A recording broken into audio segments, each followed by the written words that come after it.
हाँ तो बच्चों हम पढ़ते हैं केमिस्ट्री का पहला चैप्टर साइंस का। स्टार्ट करते हैं, सब बच्चे ध्यान से देखें हैं। पहले हम समझते हैं इसमें कौन कौन सा कंटेंट आपके एग्जाम में आने वाला है। सबसे पहले फिजिकल और केमिकल प्रॉपर्टी पढ़ेंगे, फिर केमिकल रिएक्शंस पढ़ेंगे, फिर बैलेंस केमिकल इक्वेशंस पढ़ेंगे, फिर टाइप्स ऑफ केमिकल रिएक्शंस पढ़ेंगे। उसके बाद फिर हम इफेक्ट ऑफ ऑक्सीडेशन पढ़ेंगे। फिर 1 मार्क्स के कुछ क्वेश्चन है और कुछ इंपॉर्टेंट क्वेश्चन है जिस पे हम चर्चा कर रहे होंगे। ठीक है बच्चों, मोस्ट इंपॉर्टेंट मेरी वीडियो बनाने का और आपको आज क्लास लेने का मेन मोटिव मेरा इंपॉर्टेंट क्वेश्चन करवाने का है, समझ गए। इसलिए ध्यान से देखें और ध्यान से पढ़ें। सबसे पहले हम पढ़ते हैं फिजिकल चेंज और केमिकल चेंज क्या होते हैं। तो बच्चों फिजिकल चेंज होते हैं ऐसे चेंज जहाँ पर कोई भी सब्सटेंस परमानेंट चेंज हो जाए। क्या हो जाए? जहाँ पर परमानेंट चेंज हो जाए उसे हम बोलते हैं फिजिकल चेंज। परमानेंट चेंज हो जाए या फिर परमानेंट चेंज ना हो? परमानेंट चेंज ना हो। परमानेंट चेंज ना हो। इसका मतलब ये है जहाँ पर कोई भी चीज़ पूरी के पूरे शेप चेंज हो जाए, साइज चेंज हो जाए, मेल्ट हो जाए, लेकिन परमानेंट चेंज ना हो, ऐसे चेंज को हम बोलते हैं फिजिकल चेंज। और जहाँ परमानेंट चेंज आ जाए, जहाँ पर उसके पार्टिकल पूरे चेंज आ जाए, उसे हम क्या कहेंगे? Chemical change. जैसे फायर वर्क, जितने भी आग लगने वाले सब्सटेंस रहते हैं, जिनमें आग लगती है तो आग लगने के बाद एक नया सब्सटेंस बनता है, तो वो सब क्या क्या कहलाएंगे? Chemical change. फ्राइंग करने वाले जो जो हम पकाते हैं, पकाने की हर चीज़ कौन सी चेंज होती है? Chemical change. क्यों होती है केमिकल चेंज? क्योंकि उसमें एक नया सब्सटेंस फॉर्म होता है, समझ गए। मेल्टिंग ऑफ आइस, आइस का मेल्ट होना, वाटर बन जाता है, फिर वाटर को जब हम जमाते हैं दोबारा से आइस बन जाता है, तो कौन सा चेंज है ये? Physical change. तो बच्चों फिजिकल चेंज, केमिकल चेंज, ये एग्जांपल्स हैं, आप इन्हें लिख सकते हैं और इन्हें बार बार पढ़ सकते हैं। उसके बाद स्टार्ट करते हैं केमिकल रिएक्शन। केमिकल रिएक्शन का मतलब क्या होता है? तो बच्चों केमिकल रिएक्शन ऐसी रिएक्शन होती है जहाँ पे केमिकल चेंज आता है। जहाँ भी कभी भी केमिकल चेंज आए उसे हम क्या कहेंगे? केमिकल रिएक्शन कहेंगे। जैसे मैग्नीशियम ऑक्साइड है, मैग्नीशियम को ऑक्सीजन से रिएक्ट करवाते हैं तो मैग्नीशियम ऑक्साइड बनता है। तो मैग्नीशियम ऑक्साइड जो बना है वो आग लगने की वजह से बना है। तो यहाँ पर केमिकल चेंज हुआ है या फिजिकल चेंज हुआ है? Chemical change. तो केमिकल चेंज जहाँ होता है वहाँ पर क्या होगा? केमिकल रिएक्शन फॉर्म होगी। क्या ये बात समझ में आ गई? नेक्स्ट, केमिकल रिएक्शन के दो कंपोनेंट होते हैं, रिएक्टेंट्स और प्रोडक्ट्स। अब जानते हैं आप रिएक्टेंट्स क्या होती हैं? जो लेफ्ट हैंड साइड होते हैं उन्हें हम रिएक्टेंट्स कहते हैं, और जो राइट हैंड साइड में होते हैं उन्हें हम प्रोडक्ट कहते हैं। मतलब जो फॉर्म्ड होते हैं after the reaction, that is called product. और जो पहले बनते हैं शुरुआत में जो रिएक्ट करते हैं उन्हें हम क्या कहेंगे? रिएक्टेंट्स। इसके बाद हम देखते हैं कौन कौन से फैक्टर इफेक्ट करते हैं केमिकल रिएक्शन को। मोस्ट इंपोर्टेंट है बच्चों, सीबीएसई बोर्ड में इसमें से क्वेश्चन आता है कि कौन कौन सी केमिकल रिएक्शन को फैक्टर्स हैं जो इफेक्ट करते हैं। जैसे नेचर ऑफ रिएक्टेंट, रिएक्टेंट का नेचर किस टाइप का है, गैस है, लिक्विड है या सॉलिड है, इससे केमिकल रिएक्शन चेंज होगी। केमिकल रिएक्शन में फैक्टर इफेक्टिंग का सबसे मोस्ट इंपोर्टेंट है रिएक्टेंट्स का नेचर कैसा है। सेकेंड है सरफेस एरिया। अगर आप सरफेस एरिया ज़्यादा करोगे तो केमिकल रिएक्शन ज़्यादा होगी। सरफेस एरिया कम होगा रिएक्टेंट्स का तो केमिकल रिएक्शन भी कम होगी। केमिकल रिएक्शन कंसंट्रेशन पर डिपेंड करता है। सिंपल सी बात है, जब ज़्यादा अमाउंट होगा तो केमिकल रिएक्शन ज़्यादा होगी, कम अमाउंट होगा तो केमिकल रिएक्शन कम होगी। मतलब कंसंट्रेशन पर डिपेंड करता है, अमाउंट कितना ज़्यादा है या कम है उस पर डिपेंड करेगा। करेगा या नहीं करेगा? करेगा। टेम्परेचर पे भी डिपेंड करेगा, जितना ज़्यादा टेम्परेचर होगा उतना ही रिएक्शन जल्दी होगी। कैटलिस्ट पे डिपेंड करेगा। कैटलिस्ट क्या करते हैं? रिएक्शन को फास्ट करते हैं या रिएक्शन को स्लो करते हैं? फास्ट करते हैं। जितना ज़्यादा कैटलिस्ट होंगे उतनी रिएक्शन फास्ट होगी। इसी तरह प्रेशर, गैसेस का जो प्रेशर होता है केमिकल रिएक्शन पर, उस पर भी डिपेंड करेगा। जितना ज़्यादा प्रेशर होगा उतनी ही केमिकल रिएक्शन भी बढ़ेगी। तो increasing of chemical reaction, reaction को इंक्रीज करने के लिए catalyst, pressure, temperature, surface area और कंसंट्रेशन, ये सब क्या करते हैं बच्चों? केमिकल रिएक्शन को बढ़ाते हैं या कम करते हैं? इनके सबके बढ़ने पर केमिकल रिएक्शन भी बढ़ती है, उसकी रेट भी बढ़ती है, उसकी रिएक्शन होने की जो रेट है, कितनी जल्दी रिएक्शन होगी, वो भी इनसे बढ़ती है। क्या ये बात समझ में आ गई? नेक्स्ट टॉपिक है केमिकल रिएक्शन को कैसे रिप्रेजेंट किया जाता है। तो दो तरीके से रिप्रेजेंट करते हैं, वर्ड इक्वेशन में और करते हैं केमिकल इक्वेशन में। केमिकल इक्वेशन को हम स्केलेटन इक्वेशन भी कह सकते हैं अगर ये अनबैलेंस्ड फॉर्म में है तो। वर्ड इक्वेशन वर्ड्स के फॉर्म में लिखते हैं। जैसे जिंक को सल्फ्यूरिक एसिड से मैंने रिएक्ट करवाया तो जिंक सल्फेट और हाइड्रोजन गैस बना। इधर का प्रोडक्ट है, इधर का रिएक्टेंट्स है। अब समझ रहे भी नहीं समझ रहे? कोई प्रॉब्लम? ठीक है साहब। तो वर्ड इक्वेशन वर्ड्स फॉर्म में होती है और ये सिंबॉलिक इक्वेशन और केमिकल इक्वेशन को हम सिंबॉलिक फॉर्म में लिखते हैं। ये बात तो सबको पता है। इसे हम स्केलेटल इसलिए कहते हैं क्योंकि अनबैलेंस्ड है। तो बैलेंस क्या होती है? अब हम पढ़ते हैं बैलेंस केमिकल इक्वेशन। तो बैलेंस केमिकल इक्वेशन बच्चों होती है जैसी इक्वेशन जिसमें एलिमेंट बराबर हो। जैसे मैग्नीशियम इधर बने, इधर भी मैग्नीशियम बने, इधर सल्फर बने, इधर भी सल्फर बने, हाइड्रोजन 2 है, हाइड्रोजन 2 है, ऑक्सीजन 4 है, ऑक्सीजन 4 है। ऐसी रिएक्शन जहाँ पर element in the right side and left side दोनों ही इक्वल होते हैं, ऐसी रिएक्शन को कौन सी रिएक्शन कहेंगे? बैलेंस केमिकल रिएक्शन कहेंगे। क्या ये बात समझ में आ गई? तो दो reaction in which the number of element in the product and reactants are equal, that is known as the balance chemical reaction. समझ में आई बात कि नहीं है? ओके सर, बैलेंस करते क्यों हैं? Why balance the chemical reaction? क्यों बैलेंस करते हैं? तो बच्चों इसको बैलेंस इसलिए करते हैं to maintain the law of conservation of mass. Law of conservation of mass का क्या प्रिंसिपल होता है इसको हम समझते हैं। Chemical equation has to be balanced to order to maintain the law of conservation of mass. Law of conservation of mass implies that mass can neither be created nor be destroyed in the chemical reaction। chemical reaction में मास में तो बनेगा नहीं, खत्म होगा। जितना का जितना मास है उतना का उतना मास रहना चाहिए। इसको हम एग्जांपल से समझ सकते हैं। जैसे मान लीजिए मेरे पास H2 है और ऑक्सीजन है, इसको रिएक्ट करवाया, H2O बना। जरा यहाँ पे देखिए H कितना है, यहाँ पर H का मास होता है 1, तो 1 का मास होता है कितने H है 2, कितना मास हो जाएगा 2 1 2 मास हो गया। यहाँ कितना मास है? एक ऑक्सीजन का मास कितना होता है बच्चों? 16 होता है। 16 मास कितना होगा? एटॉमिक नंबर 8 होता है, तो मास नंबर कितना होगा? 16। एक ऑक्सीजन का मास 16 है, कितने ऑक्सीजन है 2, तो 62 या 32, 32 इधर है और 2 इधर है, तो टोटल मास इधर कितना है रिएक्टेंट्स के अंदर? रिएक्टेंट्स के अंदर टोटल मास हो गया 34। तो प्यारे बच्चों क्या 34 मास इधर भी होना चाहिए कि नहीं होना चाहिए? बताओ या सुनो, बिल्कुल होना चाहिए। तो इधर 34 मास है या नहीं है? जैसे मास है हाइड्रोजन का 1, कितने हाइड्रोजन है 2, तो मास कितना हो जाएगा 2। इधर ऑक्सीजन 1 है, कितना मास है 60, 16 प्लस 2 करेंगे तो क्या हो जाएगा 18। इधर मास कितना था 34, इधर मास कितना है 18। तो क्या लॉ ऑफ कंजर्वेशन मास को मेंटेन कर रहा है? लॉ ऑफ कंजर्वेशन मास क्या होता है? रिएक्शन के दौरान मास में तो पैदा होगा और ना ही मास खत्म होगा। जितना मास है उतना ही मास रहेगा। इस चीज को मेंटेन करने के लिए हम इसको बैलेंस करते हैं। तो why balance the chemical equation? It is balance to maintain the law of conservation of mass which implies that mass can not be created nor be destroyed in the chemical reaction. कैसे balance करते हैं? अगर balance से होना चाहिए तो balance करते कैसे हैं? तो बैलेंस करने की स्टेप है, सबसे पहले केमिकल फार्मूला लिखो, फिर नंबर को कंपेयर करो कितने कितने नंबर हैं। उसके बाद जैसे कि मैं एग्जांपल दूं, H2 plus O2, H2O, H2 plus O2 को रिएक्ट करवाया तो क्या बना बच्चों? H2O बना। समझिए H कितना है 2, इधर H कितना है 2, H तो बैलेंस है। ऑक्सीजन कितना है इधर 2, इधर ऑक्सीजन 1 है, तो ऑक्सीजन को बैलेंस करना पड़ेगा। तो कंपेयर करेंगे, नंबर को देखेंगे, फिर एनालिसिस करेंगे कि कितने नंबर इधर है कितने इधर है, उसके आधार पर फिर हम उन्हें फाइनली बैलेंस करेंगे। जैसे ऑक्सीजन को इधर बैलेंस करना है तो ऑक्सीजन बैलेंस कर लिया, लेकिन हाइड्रोजन अनबैलेंस हो गया, तो हाइड्रोजन जो अनबैलेंस हुआ है उसको फिर से बैलेंस करेंगे और further balance the unbalanced items. तो इसको बैलेंस करने के लिए यहाँ 2 का मल्टीप्लाई करेंगे। इस तरीके से हम बैलेंस करते हैं। बच्चों जब हम बैलेंस करते हैं तो इनकी स्टेट लिखें तो और अच्छा रहेगा। क्या? जब हम इनकी स्टेट्स लिखेंगे तो और अच्छा रहेगा। स्टेट्स का मतलब होता है ये गैस फॉर्म में है, ये भी गैस फॉर्म में है, बाद में इन दोनों को बना दिया तो क्या बन गया? ये लिक्विड फॉर्म बन गया। तो ये स्टेट्स लिखना बहुत ज़्यादा बेनिफिशियल होता है, अच्छे मार्क्स मिलते हैं ऐसा करने पर। क्या समझ में आया प्यारे बच्चों? ये कुछ रिएक्शंस हैं, इनको आप बैलेंस कीजिएगा घर पे। जैसे आयरन है, इधर आयरन 3 है तो 3 का मल्टीप्लाई कर देंगे। सही रहेगा क्या? सही रहेगा क्या? देख लो जब। ऑक्सीजन कितने हैं 4, ऑक्सीजन कितने हैं 4, तो इधर ऑक्सीजन कितने हैं 2, तो 2 का मल्टीप्लाई इधर कर दो 3 का इधर कर दो, बैलेंस हो गया।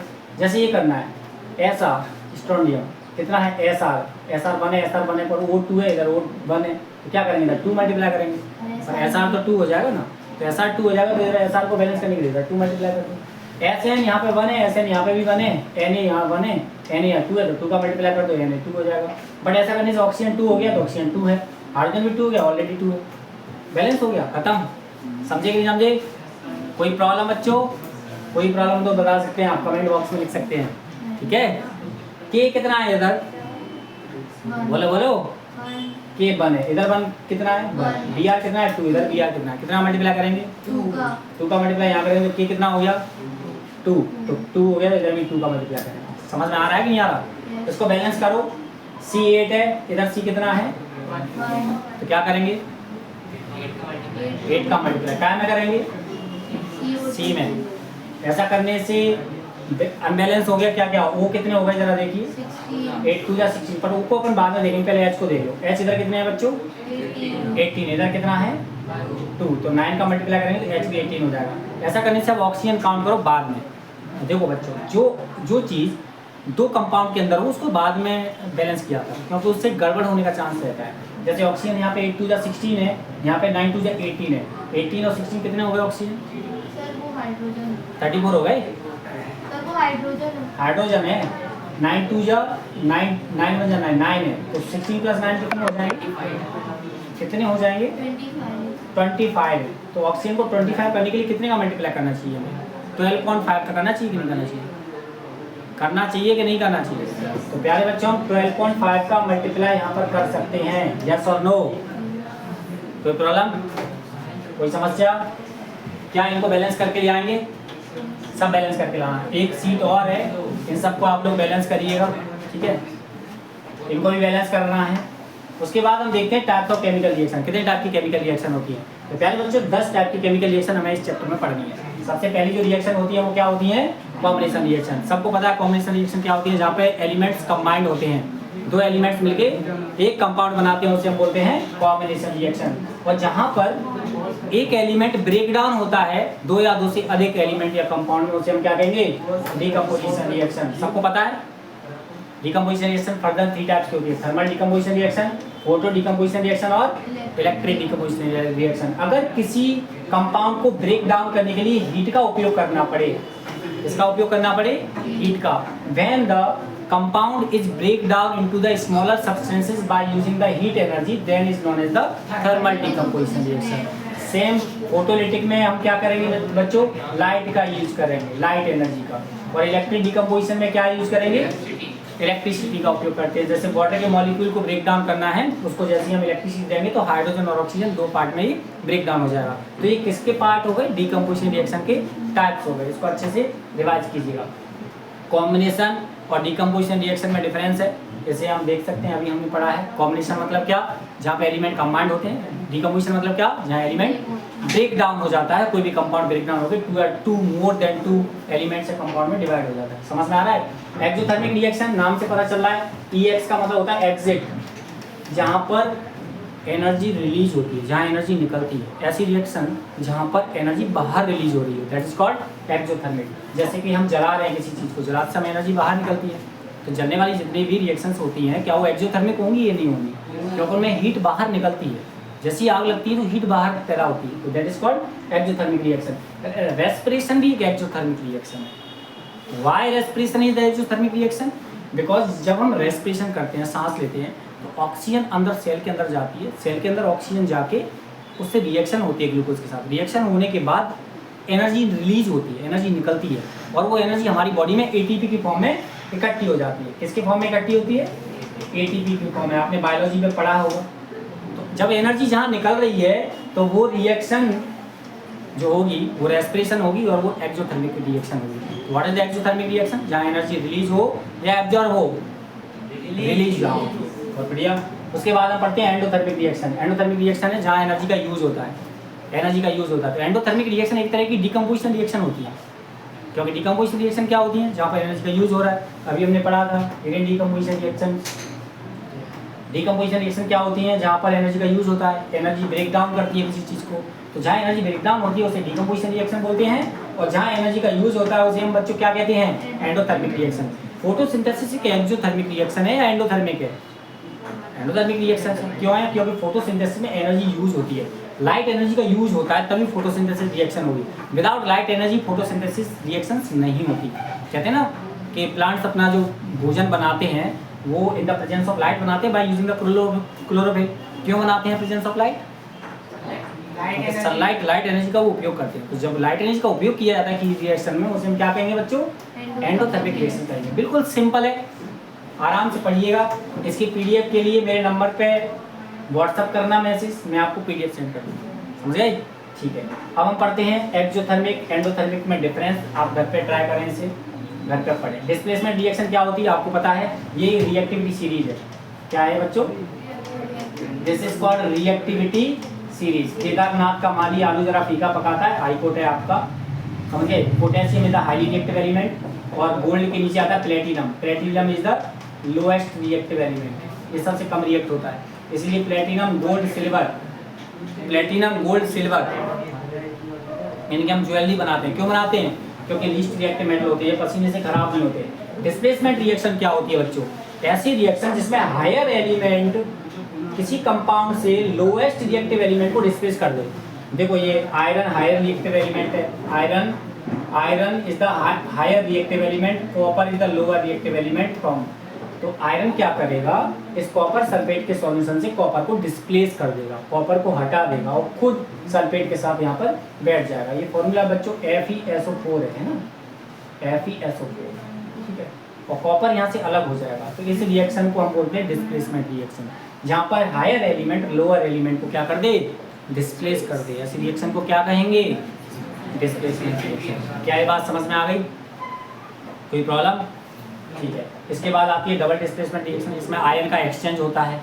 आयन का एक्सचेंज मतलब इसमें एक पॉजिटिव है एक नेगेटिव है, इसमें भी पॉजिटिव है नेगेटिव है, इसका पॉजिटिव इसके नेगेटिव के साथ जाएगा, इसका पॉजिटिव इसके नेगेटिव के साथ जाएगा, NaCl समझ गए, H के साथ जाएगा H2 बन जाएगा। तो ऐसी रिएक्शन जहाँ पे आयन का एक्सचेंज होता है उसे हम क्या कहेंगे, डबल डिस्प्लेसमेंट रिएक्शन। ये लिखा हुआ है एक एग्जाम्पल, इसको भी आप देख सकते हैं बच्चों। अब हम पढ़ते हैं डिस्प्लेसमेंट डबल डिस्प्लेसमेंट में डिफरेंस। इसे भी आप पढ़ें, ट्राई करें, घर पे मेहनत करें बच्चों, खुद मेहनत करोगे तभी जीवन में सफल हो पाओगे। प्रेसिपिटेशन रिएक्शन वो होती है जिसमें सॉलिड सब्सटेंस फॉर्म होते हैं। जैसे ये रिएक्शन हुई, इस रिएक्शन में ये प्रेसिपिटेट बना, जैसे हम व्हाइट प्रेसिपिटेट बोलते हैं, इसका कलर व्हाइट होता है। जैसे ये रिएक्शन होगी तो ये प्रेसिपिटेट बन के नीचे बैठ जाएगा, ये सॉलिड सब्सटेंस रहता है जो बैठ जाता है। मतलब ये एक्वा सॉल्यूशन है, ये भी एक्वा सॉल्यूशन है। एक्वास का मतलब होता है ये जल टाइप के हैं, ये वाटर जैसे सॉल्यूशन है। तो वाटर जैसे सॉल्यूशन है तो इसको मिलाया तो एक सॉलिड सब्सटेंस बना, सॉलिड सब्सटेंस बन के नीचे की तरफ बैठ गया। जब नीचे की तरफ बैठ जाएगा तब ऐसी रिएक्शन को क्या कहेंगे, precipitation reaction. The reaction in which solid substance are formed after the reaction is known as the precipitation reaction. क्या याद हो जाएगा आपको, इनकी डेफिनेशन याद रखनी है विद एग्जांपल्स। ऑक्सीडेशन रिएक्शन जिसमें ऑक्सीजन गेन हो, जैसे ऑक्सीजन मिल रही है ये बन गया, इसमें ऑक्सीजन मिल रही है ये बन गया, इसमें ऑक्सीजन मिल रही है ये बन गया। जहाँ ऑक्सीजन गेन हो और लॉस, हाइड्रोजन का लॉस हो, हाइड्रोजन का लॉस हो, ऐसी रिएक्शन को हम क्या कहेंगे, ऑक्सीडेशन रिएक्शन। और ऐसी रिएक्शन जिसमें उल्टा हो, ऑक्सीजन का लॉस हो और हाइड्रोजन का गेन हो, उसे हम क्या कहेंगे, रिडक्शन रिएक्शन। जैसे ये है, इसमें जरा गौर से देखो बच्चों क्या हो रहा है, ये CuO है और ये Cu है। तो CuO ने कॉपर ऑक्साइड ने अपने ऑक्सीजन का लॉस किया कि नहीं किया, तो यहाँ पर क्या हुआ, यहाँ पर रिडक्शन हुआ। रिडक्शन का मतलब कॉपर ऑक्साइड ने अपनी ऑक्सीजन का लॉस कर दिया और हाइड्रोजन ने ऑक्सीजन को गेन कर लिया, तो यहाँ पर क्या हुआ, ऑक्सीडेशन हुआ। तो ऑक्सीडेशन और रिडक्शन दोनों के एग्जांपल में हम इसे लिख सकते हैं। यहाँ पर भी सेम, यहाँ पर भी सेम है, आप देख सकते हैं। यहाँ पर ऑक्सीडेशन रिडक्शन में डिफरेंस है, इसे भी आप देखें, स्क्रीनशॉट ले लें और घर पे जाकर पढ़ें। रेडॉक्स रिएक्शन क्या होता है, जहाँ पर ऑक्सीडेशन और रिडक्शन दोनों साइमल्टेनियसली होते हैं उसे हम बोलते हैं रेडॉक्स रिएक्शन। समझ गए? जैसे कि यहाँ पर देखिए आप, FeO है, ये Fe है, Fe ने ऑक्सीजन ने लॉस कर दिया, आयरन ने लॉस कर दिया, तो आयरन अकेला रह गया, इसने ऑक्सीजन को गेन कर लिया, तो यहाँ ऑक्सीडेशन हुआ, रिडक्शन हुआ। यहाँ पर भी, यहाँ ऑक्सीडेशन होगा, यहाँ रिडक्शन होगा। समझे? ऑक्सीडेशन कैसे होगा, ऑक्सीडेशन कैसे होगा, ये H2S है, O इससे मिल गया और ये ऑक्सीजन है, इससे ऑक्सीजन अलग होगा। जहाँ ऑक्सीजन का लॉस होगा वहाँ रिडक्शन, वहाँ ऑक्सीजन का गेन होगा वहाँ ऑक्सीडेशन। बेटा ये ऑक्सीडेशन की बात कर रहा है, ये वाली लाइन ऑक्सीडेशन है, छोटी वाली लाइन रिडक्शन है। समझे? कोई प्रॉब्लम? इसको देख लेना। एक महत्वपूर्ण बात पढ़ते हैं, बहुत इंपॉर्टेंट बात है। ये रिड्यूसिंग एजेंट क्या होते हैं और ऑक्सीडाइजिंग एजेंट क्या होते हैं। बच्चों जब रिएक्शन होती है, रेडॉक्स रिएक्शन, तो एक कंपाउंड ऐसा रहता है जो ऑक्सीजन को देना चाहता है। क्या करना चाहता है, ऑक्सीजन देना चाहता है, जो ऑक्सीडेशन में हेल्प करता है।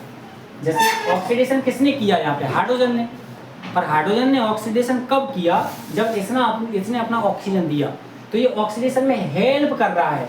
तो जो ऑक्सीडेशन में हेल्प करे उसे हम ऑक्सीडाइजिंग एजेंट कहेंगे। क्लियर है कि नहीं है?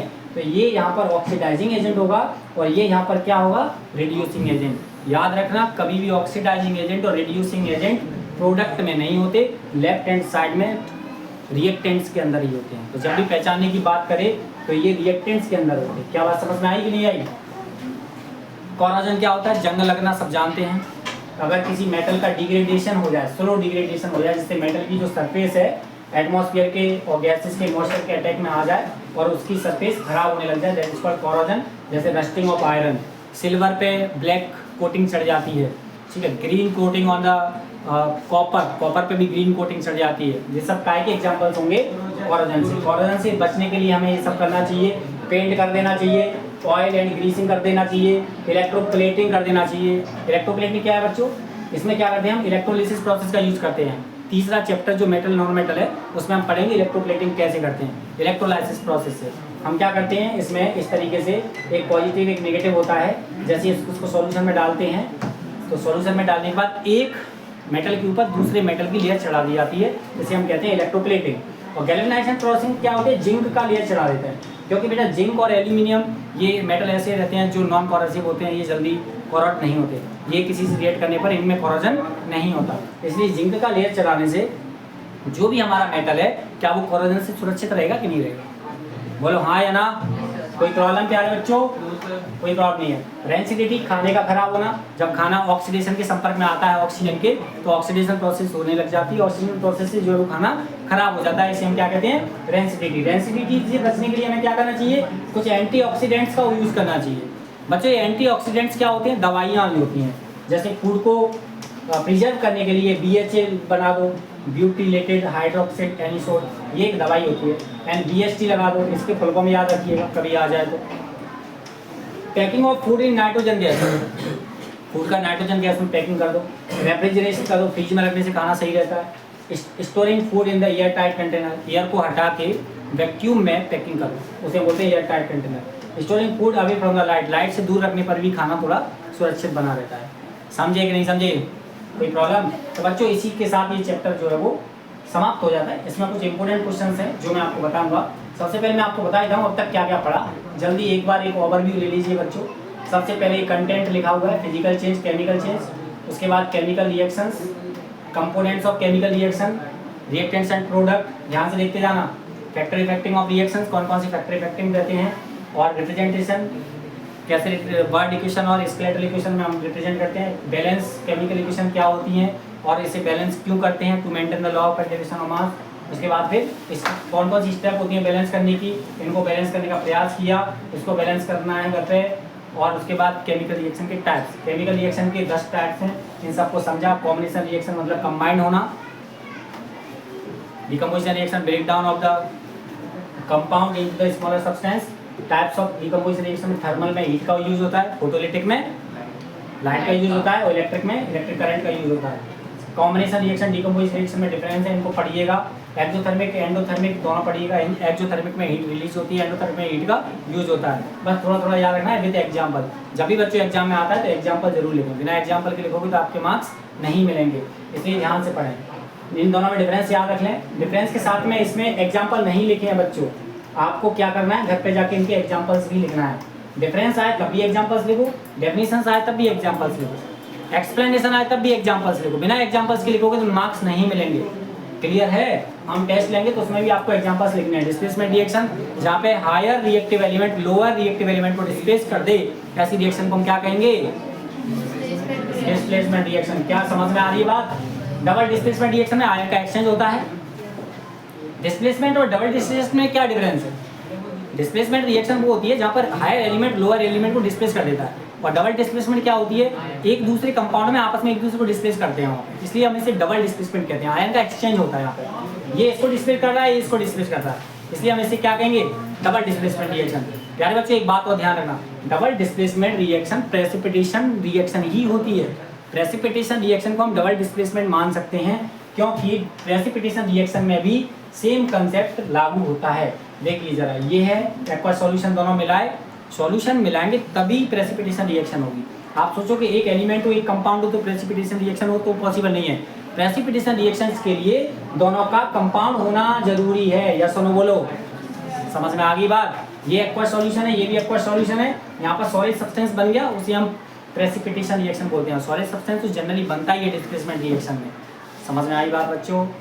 कोई प्रॉब्लम, कोई समस्या, कोई दुख दर्द, कोई परेशानी? ऑक्सीडेशन में ऑक्सीजन का गेन होता है, हाइड्रोजन का लॉस होता है। रिडक्शन में ऑक्सीजन का लॉस होता है, हाइड्रोजन का गेन होता है। ऑक्सीडेशन और रिडक्शन में डिफरेंस एग्जाम में आएगा, समझ जाना। रेडॉक्स रिएक्शन में दोनों चीजें हो एक साथ, oxidation reduction takes place simultaneously, इसको रेडॉक्स रिएक्शन। रिड्यूसिंग एजेंट क्या होता है, ऑक्सीडाइजिंग एजेंट क्या होता है? बच्चों सीबीएसई बोर्ड में अगर आप पढ़ रहे हैं तो आपके लिए एक रिएक्शन लिखी आएगी, उस रिएक्शन में आपको ये पहचानना रहेगा कौन सा ऑक्सीडाइजिंग एजेंट है और कौन सा रिड्यूसिंग एजेंट है। तो आपको एक ट्रिक बता रहा हूँ जिससे आप पहचान सकते हैं। वो ट्रिक ये है, जो जो ऑक्सीडेशन में आता है, जो ऑक्सीडेशन में आता है, जिसका ऑक्सीडेशन हो रहा हो वो रिड्यूसिंग एजेंट है, और जो जिसका रिड्यूस हो रहा हो, जो रिडक्शन में यूज हो रहा हो, वो ऑक्सीडाइजिंग एजेंट होता है। और ऑक्सीडाइजिंग एजेंट और रिड्यूसिंग एजेंट हमेशा लेफ्ट साइड में रहते हैं, राइट साइड में रहते हैं, बताओ। लेफ्ट साइड में रहते हैं, आपकी लेफ्ट साइड में। समझे कि नहीं समझे? हमेशा रिएक्टेंट्स के अंदर ही रिड्यूसिंग और ऑक्सीडाइजिंग एजेंट होते हैं। एजेंट क्या? एजेंट मतलब होता है जो मजबूर करे। ऑक्सीडाइजिंग एजेंट जब तक ऑक्सीजन नहीं देगा तब तक ये ऑक्सीडेशन नहीं करेगा। समझे कि नहीं समझे? इसलिए ये ऑक्सीडाइजिंग एजेंट है, ये ऑक्सीजन देने का काम करता है, और ये ऑक्सीजन लेकर के ऑक्सीडेशन करता है, इसलिए ये रिड्यूसिंग एजेंट है।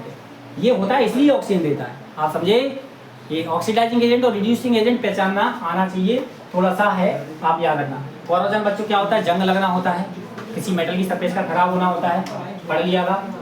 कैसे बचाएं कोरोजन से? उसके बाद रेंसिडिटी, खाने का खराब होना, कैसे बचाया जाए। कुछ इंपॉर्टेंट क्वेश्चन है बच्चों जो एग्जाम में आते हैं। पहला क्वेश्चन है why magnesium ribbon clean before burning in air. जब भी हवा में हम जलाते हैं तो मैग्नीशियम रिबन क्यों जो है वो हमें साफ करनी चाहिए? इसलिए साफ करनी चाहिए क्योंकि मैग्नीशियम के पास ऑक्सीजन की लेयर चढ़ जाती है, मैग्नीशियम ऑक्साइड की। अगर ये ऑक्सीजन की लेयर को जब तक हम साफ नहीं करेंगे तब तक वो उसमें आग नहीं लगेगी, इसलिए हम इसको पहले साफ करते हैं। क्योंकि मैग्नीशियम ऑक्सीजन से रिएक्ट करके अपने ऊपर एक लेयर ऑटोमेटिक चढ़ा देता है। उस लेयर को जब तक आप क्लीन नहीं करोगे तब तक ऑक्सीजन को इससे रिएक्ट नहीं करवाया सकता, आग नहीं लग पाएगी मैग्नीशियम में। तो मैग्नीशियम में आग लगानी है तो अपन को पहले क्या करना पड़ेगा? इसको साफ करना पड़ेगा। समझे? इसके बाद पढ़ते हैं पेंट क्यों करते हैं आयरन पे? लोहे का पेंट कोरोजन से बचने के लिए करते हैं। नेक्स्ट क्वेश्चन, नाइट्रोजन क्यों फूड को हम ऐसी जगह क्यों रखते हैं जहाँ पे नाइट्रोजन हो? इसलिए रखते हैं क्योंकि नाइट्रोजन क्या करती है? खाने को खराब होने से बचाती है। ठीक है, खाने को खराब होने से ऐसे बचाती है क्योंकि ये ऑक्सीजन नहीं होती बेटा, है ना। ऑक्सीजन होता है तो ऑक्सीडेशन प्रोसेस होती है, ऑक्सीडेशन प्रोसेस होती है तभी खाना खराब होता है। यहाँ ऑक्सीडेशन प्रोसेस नहीं होगी, नाइट्रोजन से ऑक्सीडेशन प्रोसेस नहीं होगी, इसलिए खाना जो है सुरक्षित बना रहेगा। समझ में आया बच्चों? रेस्पिरेशन को एक्सोथर्मिक क्यों बोलते हैं? क्योंकि रेस्पिरेशन एक एक्सोथर्मिक प्रोसेस के लिए, क्योंकि रेस्पिरेशन में एनर्जी रिलीज होती है in the form of ATP, store होती है हमारी बॉडी में, इसलिए। और एक्सोथर्मिक प्रोसेस क्या होती है? जहाँ एनर्जी निकलती है, इसलिए रेस्पिरेशन कौन सी प्रोसेस है? Exothermic reaction. इस बात को ध्यान रखना प्यारे बच्चों। Next question, copper sulphate solution change when an iron nail dipped in it. Copper sulphate अपने सॉल्यूशन को चेंज कर देता है जब उसमें आयरन डालते हैं। क्यों चेंज करता है? सर सिंपल सी बात है, आयरन जब कॉपर सल्फेट में आप मिलाओगे, आयरन ज्यादा रिएक्टिव है या कॉपर ज्यादा रिएक्टिव है?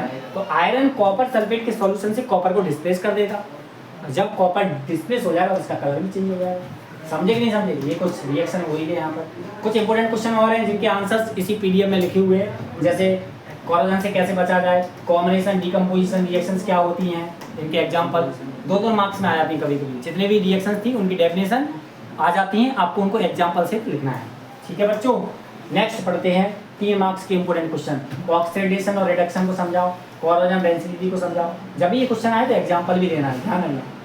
एक्सोथर्मिक एंडोथर्मिक को समझाओ। बैलेंस केमिकल इक्वेशन क्या है इनको लिखो। डिफरेंस लिखो, डिस्प्लेसमेंट डबल डिस्प्लेसमेंट में, प्रेसिपिटेशन रिएक्शन क्या है एक्सप्लेन करो। क्या ये वही है सब क्वेश्चन जो मैंने अभी आपको एक्सप्लेन किए? इनके आंसर्स आप घर पे जाके ट्राई करें अच्छे से। ठीक है बच्चों, उसके बाद कुछ एग्जाम में ऑब्जेक्टिव क्वेश्चन है, इनको भी अपन घर पे जाके देख सकते हैं। फिजिकल चेंज कौन सा है आपको पता ही है, आप देख सकते हैं यहाँ पर। केमिकल रिएक्शन इनमें से कौन सी है देख सकते हैं, घर पे जाके बच्चों ट्राई करें इनको। केमिकल रिएक्शन इनमें से पहचानिए कौन सी है। Which of the following represent the decomposition reaction. Decomposition reaction कौन सी है बताओ इनमें से। डिकम्पोजिशन रिएक्शन क्या होती है? जहाँ पर 1-2 एलिमेंट टूट जाते हैं। तो बताइए ये है कि नहीं है? यही है ना। ये कौन सी रिएक्शन है वैसे? ये डिस्प्लेसमेंट है। ये कौन सी रिएक्शन है? कॉम्बिनेशन। ये कौन सी है? Double displacement. समझ में आ गई बात कि नहीं आई? बिल्कुल सिंपल, ये है कॉम्बिनेशन। डिकम्पोजिशन रिएक्शन ये है, टूट रही है दो पार्टी। समझ गए? ये कौन सी रिएक्शन है कि कौन सी रिएक्शन है जरा बताइए। PbCO, PbCO को डिस्प्लेस कर रहा है। कौन सी रिएक्शन होगी बच्चों? Displacement reaction. ये कौन सी रिएक्शन है? इसको इसमें ऑक्सीडाइज बताना है। ऑक्सीडाइज कौन हुआ है बताओ बच्चों। Identify the substance oxidised. बताओ ऑक्सीडाइज जो हुआ है वो इधर होगा लेफ्ट हैंड में या राइट हैंड में होगा? जो ऑक्सीडाइज हुआ है वो लेफ्ट हैंड भी होना चाहिए। तो ऑक्सीडाइज कौन हुआ है? जिसको ऑक्सीजन मिली है वो ऑक्सीडाइज हुआ है। बताओ ऑक्सीडाइज कौन हुआ है? HCl हुआ है। ऑक्सीडाइज कौन हुआ है? HCl हुआ है। सही है कि नहीं है? इसका ऑक्सीजन इसको मिल गया तो ऑक्सीडाइज यही हुआ है ना, HCl ऑक्सीडाइज हुआ है। इस बात को ध्यान रखें। इन क्वेश्चंस को देख लेना बच्चों, ये भी बहुत इंपॉर्टेंट है, कई बार एग्जाम आया। एनसीईआरटी का क्वेश्चन है, इसी तरह देखिएगा। Which of the following is an endothermic process? इनमें से कौन सी एंडोथर्मिक प्रोसेस है? Containing food, exothermic, endothermic not exothermic. बेटा रेस्पिरेशन एक्सोथर्मिक है ना।